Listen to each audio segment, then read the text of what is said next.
Dertap'a hoş geldiniz. Ben Tugay Kaban. Ben Enes Malik Bayraktar. Yeni bir konsept ile, yani konsept derken tasarım ile karşınızdayız. Şu an gördüğünüz. Şu anda aslında bir deneme yapıyoruz. Tam olarak olup olmadığını bilmiyoruz. Zamanın daha iyi olacağını ümit ediyoruz. Belki de olmayacak, belki de yamuk yumuk olacak, belki de kötü olacak ama ileriye dönük bunu ayarlamaya çalışacağız. Bugün neyi konuşacağız Enes? Bugün mavi gözlü samuray, Blue Eyes Samurai. Evet. Samuray. Çok da güzel bir ismi var. O zaman başlayalım. Hadi bakalım. Evet Enes. Şimdi mavi gözlü samuray. Burada birbirimize bakarak artık konuşamayacağız. Ekrana bakarak konuşacağız. Çok yakındayız çünkü yeşil perdeyi ayarlamaya çalışıyorum. Belki de şöyle yapınca mesela elim ekrandan çıkıyor olabilir. O sebeple böyle Yani bilmiyorum bende şey ne yapmaya kadar çalışacağız. şeyim var ama daha da oturtacağız Evet. bunu. Biraz yeşil Bakalım perdede nasıl olacak? teknik şeylerimiz var, eksiklerimiz. Evet, Blue Eye Samurai şiirsel bir isme sahip ve bir anime, Amerikan animesi. Evet. Amerika'ya göç etmiş veya bir şekilde oraya gitmiş Japonlarla beraber karışık bir iş. Bir şeyden uyarlama değil ama tarihi süreçler filan işin içinde. Ve bir zaman, Japonya'da bir zaman, karışık zamanlar ve Japonya'da sadece Japonların olduğu, dışarıdan hiç kimsenin kalmadığı bir zamanda geçiyor olay. Yani dış mihrakların hoşuna gidilmediği toplumda, hoşlanılmadığı bir zaman dilimindeyiz. Zaten bu aslında Japon tarihinde genellikle sık sık belli bir zaman sonrasında hep mevcut.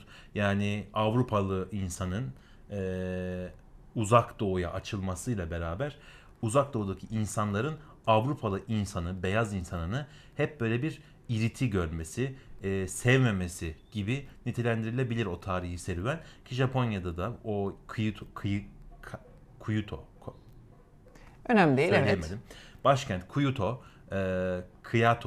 artık söyleyemiyorum ya, takıldım şu an. Neyse, başkent üzerinde cereyan eden beyaz insanın, beyaz niye nitelendiriliyor ama Japonlar beyaz değil mi? Biraz daha esmer oldukları için, böyle buğday tenli oldukları için mi onlar beyaz insan Evet. diyorlar, bilmiyorum. Evet. Biraz tuhaf geldi bana. Bir melez çocuk, annesi fahişe ve Japonya'ya gelen kötü adamlar tarafından hamile bırakılmış. Ama hangisi tarafından bırakıldığını ilk sezonda tam olarak anlayamıyoruz. 4 beyazdan biri. 4 beyaz adam, 4 beyaz bunlar şerefsizler. Değil Orada mi? annesi fahişe mi yoksa o saldırı zamanlarında? Yok, kalma annesi durumu? annesi fahişelik yapıyor. Ve bu 4 beyazdan biri işte o kadını hamile bırakıyor ve mavi gözlü bir Canavar. canavar diye nitelendirilen ve işte bir hanımefendi ama oğlan kendisini öldürülmemek için oğlan olarak tanıtıyor sürekli. Ve yani küçüklükten öyle tanıtıyor, sonra ileriye dönük de sürekli öyle devam ediyor. Kendisini yakalanmamak hem gizlenmek adına. Ben yani bu tam olarak bir Japon animesi değil. Fakat anime özellikleri taşıyor. Japon şeyleri falan da var. Böyle o tiyatro meselelerini falan çok iyi kurgunun içine. Özellikle 5. bölümü ben çok beğendim. 5. bölüm gerçekten sanat eseri gibi bir şey yani. Kaliteli. Ve güzeldi.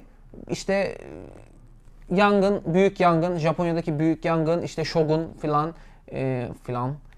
Shogun filan var.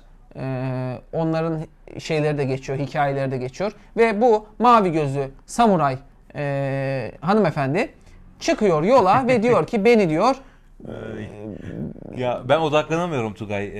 perdeden dolayı Evet, mı? perdeden Tamam, dolayı. olabilir, alışacaksın. Onu ben de şey yapamıyorum şu Arkama anda. dönüyor ya sürekli. Evet. Şimdi böyleyken böyle bu Japon hanımefendi bu yayınımız Neyse, çok yani çok garip şey oldu ya. şöyle, Çok yani- garip oldu. Ben cümleleri ne dediğimi bile tam bilmiyorum. Beni de şaşırttın. Şöyle toparlayalım. Yani biz şu an spoiler verip de konuyu şey yapmaya, açmaya Olur mu gerek ya? yok. Biz spoilerla anlatan kanalız. Diziyi izlemiş olanlar bizi Yok gelip öyle izliyor. de hani genel hatlarıyla, şimdi bu da bir anime zaten, herkes izledi zaten, çok izlenilen, çok beğenilen bir yapım oldu. Evet. Genel hatlarıyla dünyada animeler üzerine çok ciddi bir şey var. Ne var? Yükseliş var. Yıllardan beri yükselmekte olan, sürekli Evet. inişe geçmeyen. Japonların animeleri seviliyor. Aynen. Yani Japon sineması değil, Japon animesi Japon dünyada daha çok. haikuları pek sevilmiyor. Yani pek revaçta değil. Neden? Ne? Haiku şiirleri, Japon şiirleri. Bu konuda bilgisiz olmana şaşırmadım Haiku. diyeceğim. Bilmiyorum. Evet, haiku Yani deniyor. Türkiye'de Japon çok, şiirine haiku deniyor. Türkiye'de çok Üç dize şeklinde yazılır. evet, Türkiye'de çok anime izleyen insanlar Evet, var. taraftarı çok animelerin. İnsanların- Japon sevgisi bizde çok var. Evet, Barış Manço'dan gelen Barış Manço ile ne alakası var? O Japonlar Barış Manço'yu seviyor. Barış Manço onlar seviyor. Japonları Bizde seviyor. de kültürel etkileşim olmuş ya zamanında. Ona da Evet, çok gelir Japon mesela. Karabük Nuri Üniversitesi'nde Bilge Ceylan. Japon-Türk Parkı vardı bizim üniversitenin içinde, hatırlıyor musun? Evet. Geçen gidince Bu arada gördüm şeyi yine. duydum, doğru mu o? Neyi? Japon kiraz çiçekleri var ya, ne deniliyor ona? Bir ismi var. Şu an Kiraz çiçekleri, evet. o dünyada tek sadece Japonya'daymış. Yurt dışına verilmiyormuş o ağaç. Şeyini mi? Tohumları falan mı? Evet, yani yurt dışına Kaçırmışlardır bulamıyoruz. onu ya. Öyle şey Bilmiyorum, olur. öyle Mümkün diyorlar. mü ya? Bu zamana kadar kaçırmamış olmaları. Çin'de vardır. Çinliler kaçırmıştır. Çin'de yok zaten. Hayır, kaçırmışlardır diyorum. Japonya'da özgü bir şey. Olabilir. Kiraz çiçekleri Bilmiyorum, öyle meşhur. mi? Meşhur kiraz çiçekleri. Bahar karları meşhur Japonya'nın. Anime güzel anime. Güzel anime. Ben animeyi beğendim. Her ne kadar Ama sen anime özellikleri sen taşımasa animeye da karşı biraz ön yargılısın zamanından beri. Sevmezsin. pek böyle şey yapamıyorum. Isınamıyorum ama bak mesela bunu sevdim. Niye? Çünkü konu da güzeldi. Bunu sevdin çünkü çok beğenildiği için sende de bir sevgi oluştu. Ne alakası var? Ben öyle şeylere takılmam. Hani bu çok sevilmiş. Ben Ama niye bir sürü dünyada Ben de seveceğim mesela diye. Death Note var mesela. çok kötü, konusu kötü. Konusu kötü ama Ben konuya biraz da bakıyorum. Mesela samuray, mesela o kadının bakma karakterini çok iyi işlemişler. Yani ismi neydi ya? Neyse, ana karakterin şeyi Blue Eyed Samurai. tamam, mavi gözlü samuray da ismini unuttum. Yani çok güzel işlenmiş. Anladın mı? Mesela klasik bir konu, hani işte Kılıç Baba var filan. Hani onunla şey yapıyor, böyle ondan ders alıyor filan. Ama şey, yani çok darbe mesele olmayan güzel konular işleniyordu. Anladın mı? Demir, çelik, ondan sonra sen de metalci malzeme mühendisi. Ben de bir zamanlar böyle deyip geçtiğim için hani şey, bu konular yani güzel, çekiciydi.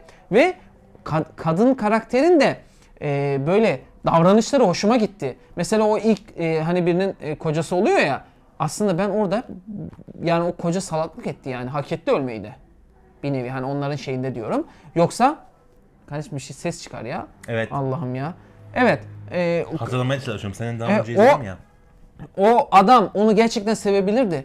Kadın çok güzel yaklaştı Evet, ona. çok güzel yaklaştı, güzel, sevdiği, kalbini açtı evet. adama ama adam işte erkek zihniyeti veya salak toplum evet, zihniyeti. salak saçma bir şey yaptı orada onun yani. melez Onu olduğunu, onun işte şey olduğunu, canavar manavar dedi onunla gibi en son yine. olmasından mütevellit şey oldu. Gitti, Ne olmuş o ya? adam da anasını Hayır yani, öldürdü. hayır ne olmuş yani, yenmiş diye, yendi seni Yani diye, tuhaf. öyle şey olur o mu? günkü işte şey toplum yani yapısını tam bilemiyoruz ama Ben Blue Eye Samurai'yi destekliyorum. Ya kızın adını unuttum. Kızı destekliyorum. Kız bence ama bugün destekliyorsun. Dün olsaydı desteklemezdin yani o gün olsaydı. niye, ne biliyorsun?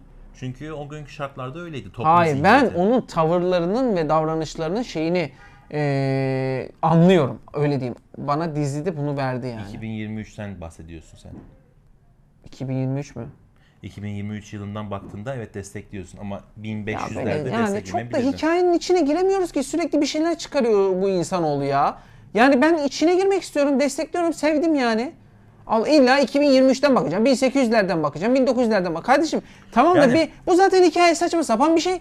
Yani Eyvallah. baba çıkmış babasını öldürecek. Ben onların öcümü alacağım falan filan. Kardeşim o da saçma. Yani sen bu kadar böyle sükse yapan bir şeysin mesela. Hani Ya ben- kılıç ustasısın filan. Ben Anladın mı? bilmiyorum. Bunu başka Şimdi şekillerde ben değerlendir şöyle, yani. ben, Öyle Blue ona Eyed bakarsan ben de öyle Samurai'ı- derim. Blue Eyed Samurai'ı ben beğenmedim. Nasıl beğenmedin ya? Beğenmedim. Beğenmedim çünkü o duyguyu aktaramadı. Buradaki ana duygu hırs. Tamam. Yani neydi o İntikam. adı? İntikam. Evet. İntikam duygusunu ben hissedemedim. Bana hissettiremedi. Ya zaten problem orada. Ama Kadın da genel- intikamı tamamen hissetmek istiyor kız. Ama Fakat biz hissedemiyor. görmüyoruz, biz göremiyoruz. Hayır işte o da hissedemiyor. Devam edemiyor sürekli. Sürekli yoluna birileri çıkıyor. Anladın mı? Ama- Elleri olmayan adam çıkıyor. Ne bileyim en son düşmanına ulaşıyor. Ama sürekli onun intikamını zayıflatacak şeyler çıkıyor. Ve kız olduğu için sürekli bunlara düşüyor. Sen bunu anlaman lazımdı. İntikamını düşürücü şeyler çıkıyor ama intikamını düşürücü şeyler içerisinde de o şeyleri biz hissedemiyoruz. Ben hissedemiyorum. Ben beğenmedim. Yani Miyazaki'nin filmleri... Ya bir kere bu zaten Amerikan animesi. Anladın mı bir Muhakkak nevi? öyle. Yani Zaten o onun için Miyazaki'de beğenmedim. bulacağın şeyi burada bulamazsın. Zaten onun için Zaten beğenmedim. şeyler de çizimler de anime gibi değil ki. Yani sana daha böyle gerçekleştirilmiş şeyler mesela. yani- Bir şeylere daha çok odaklanılmış falan. Birçok şey boş yere Hayır, şöyle öyle bir şey. renk atılmış mesela, gibi. bir tane Metal Simyacı diye bir tane anime vardı. O mesela çok şeydi. Üst hayal ürünü. Yani simya yapıyordu adam. Simyacıydı Elini yani. fazla kımıldatma, ekran dışına çıkma. Evet. Simyacıydı. O simyacının serüvenleri anlatılıyordu. Babasını arıyordu falan filan. Yani orada da çok saçma salak şeyler vardı. Hikaye türevleri vardı. İşte Tanrı oluyor. Tanrı olduktan sonra dünyayı yutacak falan Bak. filan. O da kurtarıyordu vesaire. Bak işte ben böyle bunlar saçma geliyor bana. Çok saçma geliyor. Anladın Ama mı? o saçmalık içerisinde izzettiriyor kendini. Şimdi Muhakkak Blue Eye izlettirir. Samurai'daki ihanet Ama şimdi olayı sen var. onu İhaneti ben sevmişsin. hissedemedim. Sen onu Beğenmedim. ya hayır ya Ben beğenmedim. ya ilginç bir şekilde şu anda ilk kez Tamam, herhalde ilk kaç kez oluyor. veriyorsun? Kaç Herhalde veriyorsun? ilk kez oluyor. Kaç veriyorsun? Bir şey ben beğeniyorum, sen beğenmiyorsun. Evet, öyle oldu. Normalde hep sen beğenirsin, ben beğenmem. Veya ikimiz beğeniriz, ikimiz beğenmeyiz. Kaç Ama veriyorsun? şu anda tam tersi bir şey yaşandı. Kaç veriyorsun? Ben bu diziye 10 üzerinden 5 veriyorum. İyi. Sen kaç veriyorsun? 3. Çok düşük verdiğini düşünüyorum ben. Bu dizi bence iyiydi. Gayet de heyecanlı, sürükleyici ve hikayesinin derinliğini vermeye çalışıyordu. En azından vermeye Ya çalışıyordu. şimdi Başaramıyor. Yani o Kendi tabii ki tamamen standartlarındaki animelere göre iyi olabilir. Ama ben... kıvırma. Şu anda Hayır, kıvırıyorsun. Hayır. Kıvırıyorsun. O iyi olabilir. Bana biraz önce bahsettiğim metal falan o da bunun standartında. Hayır. Bundan daha aşağıda olan bir standartta o. Ama İzlettiriyor kendini. Farklı bir efektif, ne bileyim, farklı, yani saçma da olsa izlettiriyor. Ama bu normal bir düz konu havasında animelik Bak bir normalde şeydi. animeyi Ondan dolayı Amerikalıların ben beğenmedim. Amerika'nın yapmasını istemem. Zaten geishaların, affedersin, yani kötü yola düşmüş insanlar olarak nitelendirilmesi de apayrı bir konu. Ben o konuya hiç katılmıyorum. Geishalara büyük bir hakaret olduğunu düşünüyorum. O konuya zaten hiç girmek bile Bak istemiyorum. hayır, sen şimdi durumu Amerika'nın farklılaştırıyorsun. Amerikalı olduğunun, Amerikalı yapımı olduğunun çok açık bir ispatı. Amerika'da Tamam, zaten doğru. geishalar tam bir fahişe standartlarında Tamam. gösteriliyor. O yüzden de Ben eleştiriyorum. zaten o yüzden 10 üzerinden 5 veriyorum. Ben de 3 veriyorum. Çok verdim O yüzden 10 üzerinden 5 veriyorum. Ama ben hikayeye biraz şey yapıyorum. Hikayenin gerçekliği, işlenişi güzeldi yani. Kötü değildi. Ve ben birçok şeyi de beğendim yani. Mesela özellikle 5. bölüm, bak sana şey yapayım. Mesela 5. bölümdeki anlatım tekniği çok hoştu. Japon Sen animelerinde... anime izlemediğin için sana öyle geliyor. Hayır, Japon animelerinde onu işleyen çok azdır ya. olur mu? Öyle tiyatrodan alıyor ve o gerçekliği. Hep var. Bak Anonim diye bir şey vardı. Film vardı. Shakespeare'in hayatını anlatan. Ona benzettim ben biraz. Çok güzeldi. Fikri olarak güzeldi yani, fikir açısından. Yani bilmiyorum. Çok abartmaya gerek yok. Abartmıyorum ya. Blue Eye Güzel de Samurai. izlenebilir diyorum yani. Ben beğenmedim. Herkesin çok beğenmiş olması beni bağlamıyor. Ben beğenmedim. Bir daha da izlemem. Dikkatimi de çekmez. Bence çok beğenmesen 3 vermezdin. Yani beğenmesen. Zaten Çok beğenmedin de. beğendiğim kadarı o kadar zaten. Bence o zaman 2 verecektin. 1,5 falan vermen lazımdı. Tamam. Geri alamıyoruz değil mi? Hayır, alamazsın. Buradan çünkü kendini ele verdin. Evet. Ben 3 veriyorum. Ben de 5 veriyorum. Blue Eye Samurai'yi ben izlemenizi öneriyorum. Bunun peşini yok. Güzeldi, kötü değildi. Neyse, kısmet diyelim. O kadar çok iyi değildi tabii ki. Çok yani neticede Ama sen Amerikan onun yapımı. gibi yaptın. Hayır. Ben kendi sınırı içerisinde, Amerikan animeleri içerisinde iyiydi diyorum. Amerikan animeleri. Amerikan animesi oluyor mu ayrıca? Ya işte Amerikan animesi olmuş bu. Animasyonu diyelim. Evet. Bizi dinlediğiniz için çok teşekkür ediyoruz. Kendinize iyi bakın. Bu yayın nasıl oldu bilmiyoruz. Nasıl bir şey çıkacak bilmiyoruz. Çünkü dediğimiz gibi perdeler etrafımızda. Yani perde küçük geldi. Büyük ayarlayamadık. Tam bilmiyoruz nasıl yapacağımızı. Hızlı gelişen bir çekim oldu. Evet. Vaktimiz de biraz kısıtlı. Ondan mütevellit zaten etrafında çok aşırı ses, gürültü var. Ondan dolayı bizi izlediğiniz için teşekkür ediyoruz. Kendinize iyi bakın.